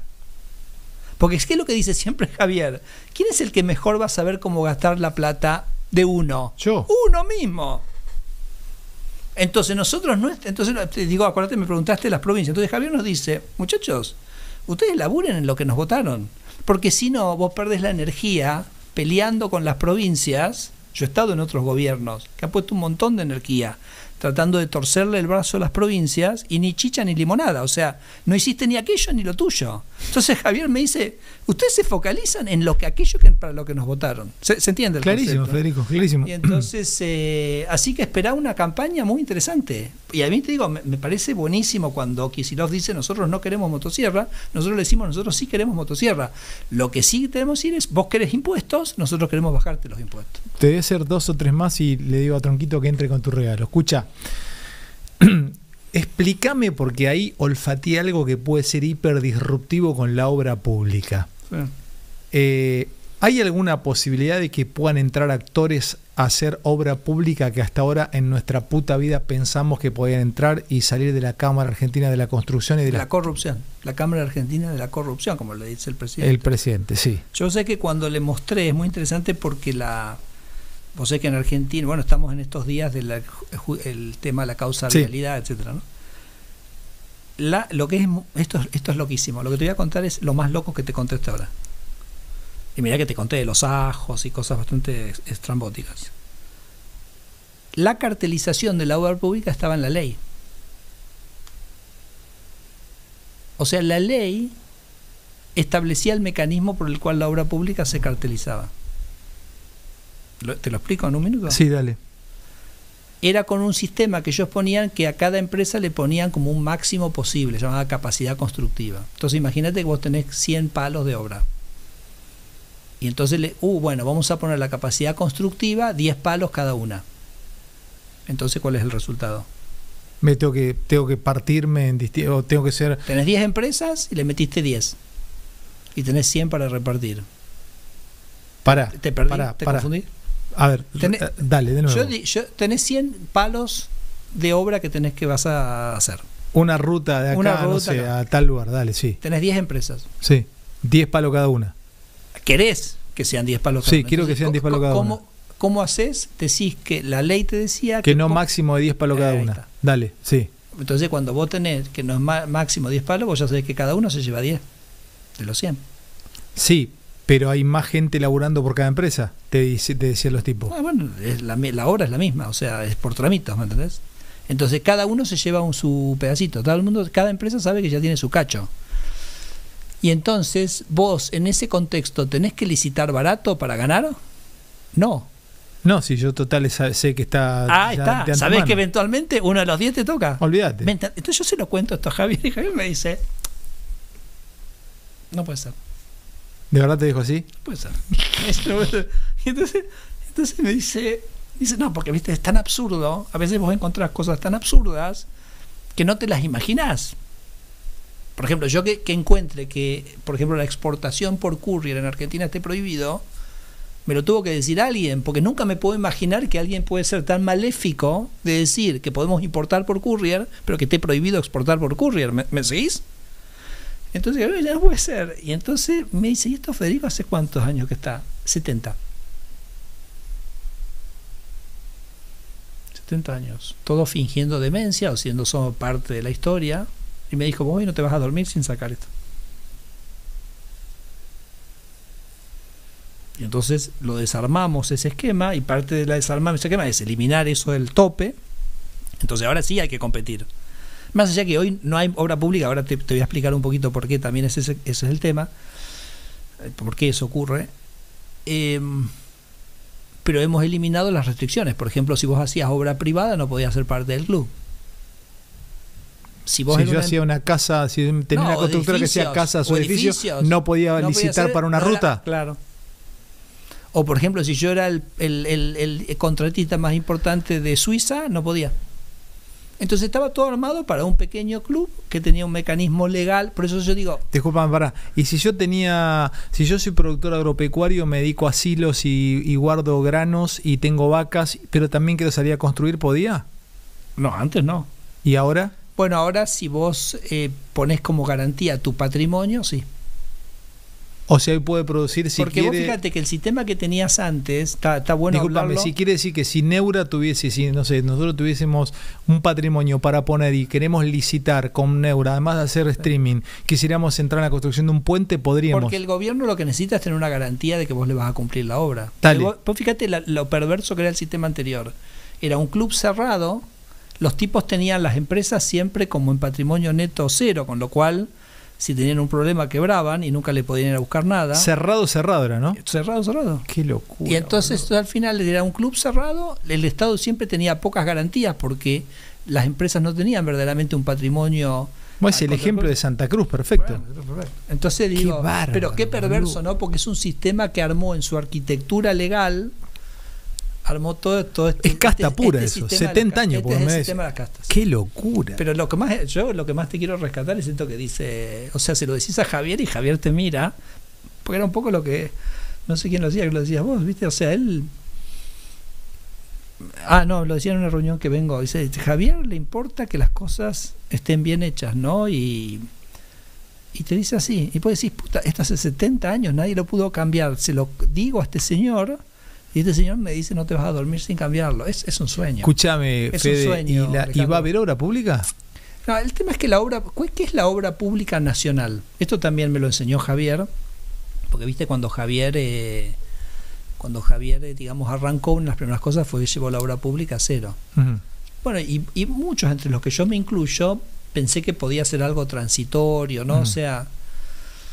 Y tuvimos alguna discusión en algún gabinete, entonces Javier me dice, ¿y qué es obra pública nacional? ¿Qué sería para vos me pregunta Federico, para vos qué sería una obra pública nacional? Entonces yo le digo, bueno, no sé, las rutas nacionales. Me dice, no, puede ser. De hecho el gobierno las va a concesionar, así que se va a hacer cargo de eso, pero me dice, pero acordate que en Estados Unidos la red federal de autopistas en cada provincia las mantiene cada estado. Entonces la red sí es una red interconectada, pero entonces ¿por qué vos me decís que la ruta nacional la tiene que... ¿Se entiende? Clarísimo. Si es en la provincia, ¿ok? O por ejemplo... Pero igual le tenés que transferir para que la provincia la mantenga. Porque Santa Fe te podría decir... ¿Por qué? Y porque si la tiene que mantener la provincia, le tiene que transferir. Pero es una cosa que está en la provincia. Por ejemplo, te voy a decir los aeropuertos. Puedes decir los aeropuertos es una cosa... pero para te doy una ruta, yo por ejemplo transito, que mañana voy a transitar porque me va a pasar el día del padre con mi mamá. La 19, que es nacional. Y no sé, voy a agarrar autopista Rosario Santa Fe, y después Santa Fe agarro la 19 hasta San Francisco Córdoba. Sí. Es nacional la 19. Sí. Pero la pregunta es, ¿debiera ser nacional? ¿Quién la debiera mantener? Es una pregunta que te estoy haciendo. O sea, digo, en Estados Unidos las rutas del sistema nacional en cada estado las mantiene el Estado, porque es para la gente del Estado. Pero te voy a dar otro ejemplo que para mí es más interesante todavía. Los aeropuertos ¿son nacionales? Bueno, vos sabés que en Estados Unidos los aeropuertos son municipales. ¿Municipales? El aeropuerto de Miami es del municipio de Miami. ¿Y el de Nueva York? De la ciudad de Nueva York. Yo no puedo creer. Pero entendés como que decís, bueno, pero entonces, ¿cómo lo estaba pensando yo esto? Y la verdad que yo doy un ejemplo que lo doy siempre, así que si alguien ya me escuchó le pido disculpas de contarlo de vuelta. Que venga Tronco, ya que Escuchá, terminemos. me dice José Hamilton, ¿no? Que es el secretario legal y técnica de Toto, ¿no? De Luis Caputo. Me dice, mira esto, Federico. Y entonces me dice, hay un programa de alcantarillas. Para vos, la alcantarilla es nacional o provincial o municipal? Municipal. Municipal. Bueno, gobierno nacional, un programa de miles de millones de dólares de alcantarillas. Entonces, ¿qué pasaba? Que iban unos muchachos de la Cámpora recorriendo las municipalidades y decían, che, ¿querés esto? Y te imaginas después cómo seguía la conversación. Entonces, esa obra pública en realidad era un vehículo para la corrupción. De obra pública que en realidad era obviamente provincial o municipal. Entonces lo que dice Javier es para redimensionemos qué es lo nacional. Entonces, ¿vos qué podrías decir que es nacional? La hidrovía, por ejemplo. Porque, ¿entendés? Es interjurisdiccional, pasa, el gobierno se va a hacer cargo de la concesión de las rutas nacionales, pero después la obra pública es primordialmente una responsabilidad de las provincias. Entonces ese es un poco el enfoque que Tronquito, tenemos. venite. Te voy a dar 21.000 personas del otro lado, 11.000 likes, likeen, porque es una nota realmente que va a quedar para siempre. No mires, no tenés que mirar, no mires. Pasá por atrás de Federico, pero que no mires, no mires. No mires. ¿Querés que cierre los ojos? No sé lo que... ¿Cierra los ojos? Cerra los ojos. Okay, Cerra los ojos. Ah, no, Tronco, lo que traes ahí. No mires. No mires. La otra cámara, Joaco. ¿Puedo abrir ahora? Fede. ¡Oh! El de Obi-Wan. Pero esto me lo puedo llevar. ¿Qué haces, boludo? Es tuyo. Eso es Pero esto, tuyo. ¿me lo puedo llevar? Te voy a Tuyo. decir, eso es tuyo. Pará, porque sentate, queda Tronco, poco- sentate. Sentate y explica qué le trajiste, boludo. Mirá, Parió. mirá esto, mirá. ¿Qué lo parió? No me lo rompas, no me lo No, rompas. no, no. Mirá, el de Obi-Wan, el Master Réplica. Pero que ustedes ¿Cómo sabían se que llama era el sable? fanático, Yo sabía. que soy fanático de Star Wars. Manuel hizo un laburo muy minucioso Frenáselo para. porque te puedo pedir un favor. ¿Podés ahora a partir de decir en vez de motosierra decir sable del A aire? eso va. Queda poco tiempo para que termine el facultades decreto de facultades delegadas. Entonces, como no vas a llegar con la motosierra, te doy el sable para que corte más rápido. Boludo. ¿Tá? Con las dos cosas vamos más rápido. ¿Por qué el de Obi-Wan que no vi? Porque somos la luz nosotros. Pero pará, el lado ¿te oscuro gusta está Star ahí Wars? cortando calle. Para entrarle por ese lado, boludo. Yo no sabía que era Vos sabés fanático. que tuve que esperar que mis hijos fueran un poquito más grandes. Y vos sabés que yo estuve en Tatooine, En Turquía es Tatooine, ¿no? Túnez. En Túnez. Túnez, No ubica- podés tirarme, yo estuve en Tatooine, boludo. Estuve en Es Tatooine. buena, no estamos bien, Tronco. Vamos, que hay tiempo. ¿Sabés que estuve en Tatooine? O sea, en Túnez, en el sur de Túnez, hay una zona que se llama Tatooine. No sabía eso. Y entonces ahí se filmó la primera, que está donde están. Hay una ciudad que se llama Matmata, que las ciudades son trogloditas, o sea, las casas son pozos en la piedra, ¿correcto? Que te acordás la primera casa de Luke Skywalker, en la primera. En el que desierto está- que tiene en el. Claro. Había un lugar también en Jordania, ¿no? Yo creo que lo visité. No, bueno, claro, en Jordania es después Wadi Ram. Exactamente. Pero escucha, entonces ahí es de la primera de Star Wars, tenés esas casas que son pozos. Entonces ahí es la primera casa de Luke donde vivía con los tíos, ¿ok? Cuando la va. En la primera. Que le matan a uno. Claro, que le matan a los tíos, La 1 que exactamente. es la 4, ¿no? Claro, episodio 4. Pero después, y es muy interesante porque, por ejemplo, ¿viste los robes de los Jedi? Sí. Sí. Son los que se compran en el mercado ahí de Túnez. El robe es la cosa más barata que hay. ¿En serio? Y eso lo túnica. usaron en la película. Claro, porque fueron con 2 mangos con 50. De hecho, cuando vos vas a esa cosa, por ejemplo, están los robots y ves que son filtros de autos pintados, etcétera. O sea, la verdad que la primera película se hizo con un presupuesto bajísimo. Bueno, después, cuando hicieron la cuarta, que es cuando ya Anakin es chiquito, crean La episodio 1. Episodio 1. Crean la ciudad de Tatooine en yeso, en el medio del desierto. Entonces, vos en Túnez agarrás una 4x4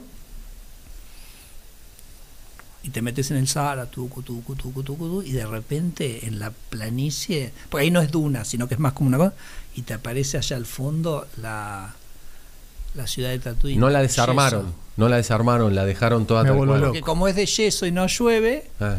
y entonces vas y recorres. Y ¿Cuál de estás- toda la saga es la que a mí es la Guerra de las Galaxias? Porque No, a vos mí tenés 56 vos, edad 59. 59. Yo Rogue tengo- One fue la que más me gustó.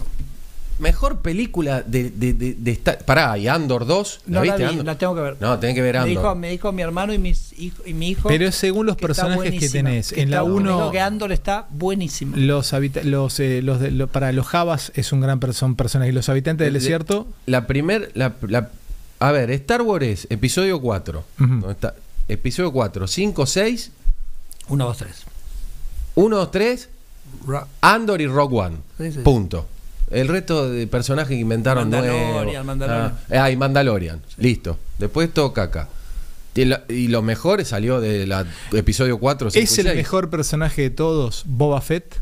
No, ¿No? Yoda. No, el gran no. filósofo. ¿Vos que sos un filósofo? No, la Eres fanático. sabiduría. Escuchá, yo en mis clases en Cuando, Harvard. perdóname, cuando va y muestra, viene con Lando Carlisian, que vienen con el tipo en carbonita, y muestra toda la colección del tipo, todo lo que tenía con. No, dale. No, te boludo, doy la no. cita. No. Yo a mi curso en Harvard Sabe cosas de lo memoria. termino con un video de una cita extraordinaria que es cuando en la película que vendría a ser en la 4, o sea en episodio 1 creo que es, en un momento Anakin está siendo tentado por las fuerzas oscuras, ¿correcto? Sí. Y entonces está como ahí que no sabe qué hacer y entonces lo va a ver a Yoda y le dice a Yoda, esta es la escena, ¿no? Le dice a Yoda, tengo estas premoniciones, estoy confundido, y entonces le dice Yoda, porque él en realidad como que tenía estas premoniciones que iba a morir Padme, ¿viste? Sí. Y entonces que su vida lo llevaba hacia la muerte de Padme, y entonces le dice the fear of loss, que es el miedo a la pérdida, es el camino al lado oscuro. Y entonces ¿no? Entonces Clarísimo. como que muchas veces uno en la vida, cuando está como que no se anima a perder algo que valora mucho, y entonces ese es el camino al lado oscuro. Y entonces Anakin le dice, ¿qué tengo que hacer, Master? Y él le dice, entrénate para dejar ir todo aquello que deseas más. Extraordinario. En Harvard cita esas cosas. No, ¿entendés, pero no? es filosóficamente No, fuerte, es el profundo. filósofo más grande del siglo XX, es Yoda, tremendo, sí, sí. Yoda. Sí. Igual el mejor personaje es Vader. Tengo Bueno, una pregunta vos sabés- muy incómoda vos para ambos. sabés- Para vos sabés muy. que, Sí. obviamente tiene su ribete bíblico, ¿no? Claro. La saga. Está clarísimo eso, ¿no? Mm, Entonces lo mismo que la Terminator, ¿viste? Terminator es la historia de Jesucristo. ujú. Terminator. Claro, ¿cómo se llama el personaje de Terminator? El chico. El protagonista. John Connor. ¿Cómo son las iniciales de John Connor? Jesucristo. JC. ¿Y cuál es Jesus la tarea Christ. de John Connor en el mundo? Es salvar al mundo. Ujú. ¿Y quién es el padre de John Connor? Una persona que él mismo eligió en el futuro para que vaya al pasado y sea su padre. Entonces hay una circularidad entre el hijo y el padre que es bien bíblico. Puede andar, Es atrapante, y yo lo que quería decir que la fuerza te acompañe, o la fuerza está contigo, o la fuerza te acompañe, a mí me parece, eso me parece religioso. Porque para mí el rezo es la fuerza te acompañe. Cuando todos rezamos, yo soy católico, cuando todos recen por mí, recen por el de que se está muriendo, es la aunar nuestra. Me pone filosófico, ya nos ponemos a. Pregunta incómoda para vos, Tronco, no le voy a meter a Fede con esto, nos quedan 3 minutos. Javier, ¿quién sería en la saga? Porque Vader no le podemos decir que es Vader. ¿En Star Wars? Sí. ¿Quién Y sería el presidente? Lo que Milei? pasa que... y- Ve que te pongo una No, pe- no, no, es, bueno, es una duro, preta. es duro, Javier para mí es Obi-Wan. Porque Obi-Wan se entrega, ¿viste? Cuando él pelea con Vader, Obi-Wan no es un capítulo, un episodio. Se entrega para salvar a todos. Y pasa a ser de la fuerza del cielo. Yo diría, por ejemplo, que podría ser Luke, porque es en última instancia. No quería caer en Luke. No, pero digo, excepto que creo que la diferencia entre Javier y Luke es que Luke era una persona que tenía como muchas dudas, ¿viste? Por eso. Bueno, Obi-Wan no. Obi-Wan no. Yoda en un momento le dice, do or do not. Don't try, o sea, haz o no hagas, no intentes, o sea, pero era muy dubitativo Luke, y finalmente como vence esa propia inseguridad. Y Javier no es eso. No, pero Javier es, Adorni es Arturito. Javier es. No. Sí, boludo, si da el mensaje. Javier es una persona que Va para tiene unas adelante. convicciones Bueno, que Obi-Wan. por eso, sí, Obi-Wan. Me porque parece ni que siquiera Obi-Wan. Vader puede Sí, ser, sí. porque Vader al final duda también, ¿entendés? Al final duda. Además, y es Vader- malo. Además, Vader Es malo. pasó al lado oscuro. así ¿Viste? que Obi-Wan. definitivamente Javier Vader es no Obi-Wan. Sí, Obi-Wan Obi-Wan. me parece ¿El que es- kirchnerismo quién sería? No, el kirchnerismo es todos los mal. Vos juntás, desde que empezó Hollywood hasta el día de hoy, Ah, ya empezaron. juntás a todo lo malo, lo metés en una bolsa y eso es el kirchnerismo. El otro día le mandé a Javier una imagen ¿viste en la última cuando la que está Luke viejo? Episodio 7, 8 y 9. La que está viejo. Y viste que en un momento él sale y le ponen unas cosas afuera y unas naves y entonces de repente entra Luke viejo, ¿ok? Sí. Y le tiran con todo, ¿viste? No sé Ah, si y fue él esa sigue. escena. Sí, es Entonces- episodio 8. Entonces, y cuando termina, aparece Luke. No sé en qué momento con Javier que Yo qué tengo lío otra, había, yo y lo le digo, compararía Eso con cuando él no estaba, él Pará, estaba. pará. Yo le ahí voy a- muere Luke. puedo no, tirar no es una, así, puedo tirar no una es así. analogía que la pensé el A otro ver. día sin saber que iba a venir Federico. Hay, creo, no sé, recuérdenme, creo que es en el Imperio Contraataca. Yo lo digo en castellano porque no sé inglés. Hay un momento en donde la Estrella de la Muerte y donde el Imperio Galáctico, en realidad la nave principal del Imperio, El destructor.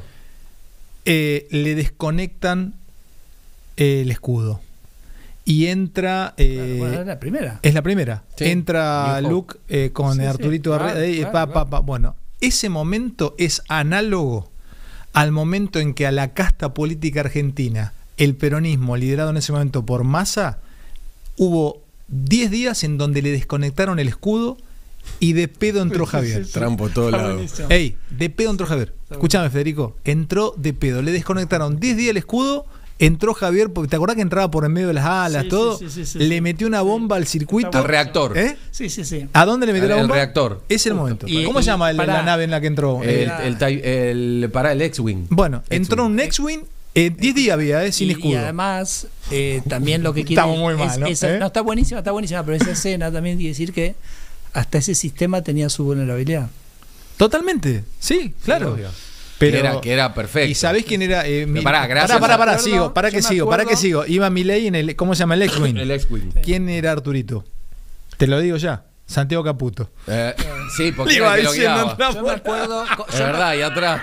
Yo Sí, me sí, acuerdo sí. como si fuera. Yo me acuerdo como si fuera hoy. No sé, tenemos un minuto más. Sí, dale. Tenemos Fede. 1000. Tenemos. Estando en el cine en el año 76, aparece la primera escena de Star Wars, y es todo el cielo estrellado, y de repente aparece como que, viste, Sí, viene el destructor. pero viene así, ¿no? Arriba. Y vos decís, wow. Y de repente para y te das cuenta que era simplemente una cosita chiquita de una nave Gigante. que era Sí. 1000 veces más grande. Y vos, wow, ¿no? Nos rompió la No, cabeza. no rompió la Lo cabeza. que pudimos. Obviamente, si vos ves esa escena hoy, si mis hijos ven esa escena hoy, no se impresionan, ¿correcto? Porque ya, digamos, se ven tantas cosas, pero En esa época era una. Yo Pero en esa llegué al época- cine a El Regreso del Jedi, episodio 6. Esa sí la vi en el cine. Las otras las había No, visto no, yo en la vi, VHS. Pero es una locura. Es la mejor saga de la historia junto con El Señor de los Anillos. La de Peter Jackson para mí. Para mí no hay otra cosa mejor que Para te mí- digo, el otro día fuimos a ver con mi hijo Misión Imposible 8. ¿Te gustó? A mí me encanta. A mí Pero tiene me. referencias A mí todo el cine me. de a mí- acción de estamos toda la historia. saltando una película de nuestra generación. Porque yo tengo 54, voy a cumplir 54, soy un poquito más chico que vos, pero somos generacionales. No, Tronco es un poco más joven. No nos olvidemos de la saga Mad Max. Claro. Sobre todo la 1 y la Sí, 2. sí, Pero, Tremenda. No, ¿cómo la te vas a una es olvidar una si cosa- el conurbano? Además, No, con, no. esa, De la con matanza. esa música. No, olvidate. ¿Te acordás? We Built This City. Tremendo. Tremendo. Tremendo. Sí, sí, esa. Y no, y Este Mel de Volver al Gibson, Futuro. además, es Tremendo. genial, sí. ¿Y Terminator te gustó? Para mí es la preferida porque, digamos, tiene este trasfondo para mí que te decía bíblico, filosófico. Pero la 1 y la Historia. 2. La 1 y la 2. Ya está. No, la 2 es una cosa absolutamente de loco, sí. Por eso, 1 y 2. Después todo lo que hicieron es una porquería. Pero me parece que, digamos, el giro del guión, esta idea del hijo eligiendo a su propio padre, del chico que tiene que salvar al mundo, que se llama John Connor, bueno, Es como que está todo dicho. Ahí hay otra analogía también. Todo el tiempo lo putean al masismo porque dicen que fue el que le puso los fierros a Javier para llegar, sobre todo con la fiscalización. Sería Skynet. Sí, destruyó todo, claro. Skynet. Sí, más de Sería Skynet. Vos fíjate que todo lo malo se relaciona siempre con él y pega. Con todo lo que es Cuca, Kirchnerulo, y queda bien. Escúchame, prende el sable antes de. Pará, si lo va a prender, yo necesito. Vení, vamos a hacerlo. Pará, épico. enfocalo. Pará, que lo hago épico. Épico, ahí está, mirá. Uy, Acá. ¿sabes que no puede terminar así la nota? Sí, termina así la nota. Mirá lo que. Ah, pero es un Jedi. Yo lo único que necesito, Acá, mirá, escuchá, no necesito que la fuerza me acompañe, sino que me acompañe Javier. Con Javier estamos. Gente, no puede cerrar la nota de otra manera. Gracias por todo, gracias Fede. Chau, likeen esto.